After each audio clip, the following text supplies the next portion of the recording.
Baraza la Michezo la Taifa linapenda kutoa ufafanuzi kwa umma, wapenzi, mashabiki, wadau, hususan uongozi na mashabiki wa klabu ya Simba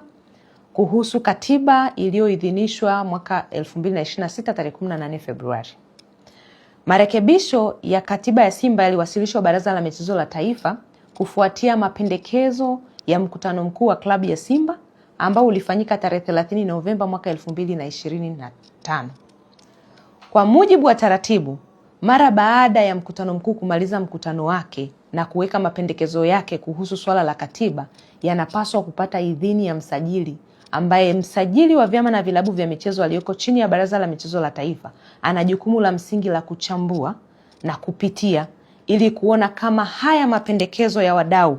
au ya klabu yamekidhi na kuendana na matakwa ya sheria, kanuni na miongozo iliyowekwa na serikali ambayo ina govern sekta hiyo ya michezo. Baada ya uchambuzi wa kisheria,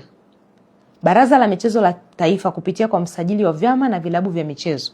aliridhia na kuidhinisha katiba ya klabu ya Simba ambayo ndani yake pamoja na mambo mengine mengi inahusisha masuala ya mfumo wa uendeshaji wa klabu katika muundo wa kisasa ambao pia unahusisha uuzwaji wa hisa pamoja na masuala ya kuuza hisa kwa wawekezaji.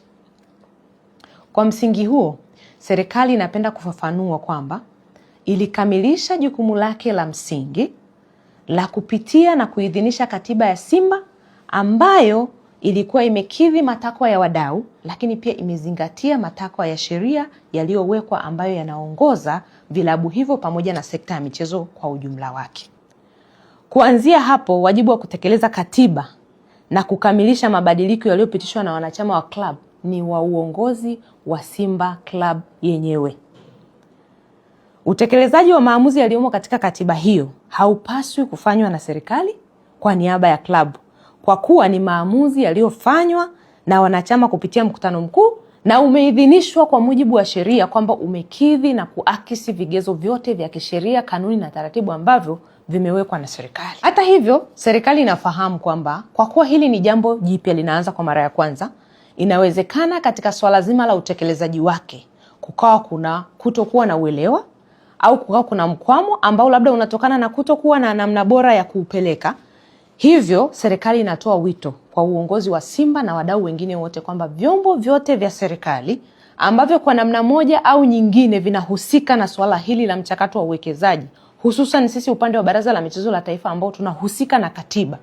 tupo tayari kuwapokea kwa ajili ya kuwapa ufafanuzi. Naomba ieleweke vema, kwa ajili ya kutoa ufafanuzi. Ufafanuzi huo hautalenga katika kubadilisha kipengele chochote cha kikanuni, cha kisheria wala cha miongozo iliyowekwa na serikali. Itakuwa ni mwongozo wa kuwapa ufafanuzi na ushauri wa namna bora ambayo wanaweza wakaenenda katika kutekeleza jambo lao huku wakizingatia katiba yao, matakwa ya wanachama wao, matakwa ya wadau wao, lakini bila kuvunja taratibu na sheria ambazo zimekwisha kuwekwa. Hivyo serikali inatoa wito kwa klabu ya Simba kutumia vyombo vyake na taratibu halali za kukamilisha utekelezaji wa katiba hiyo iliyoidhinishwa.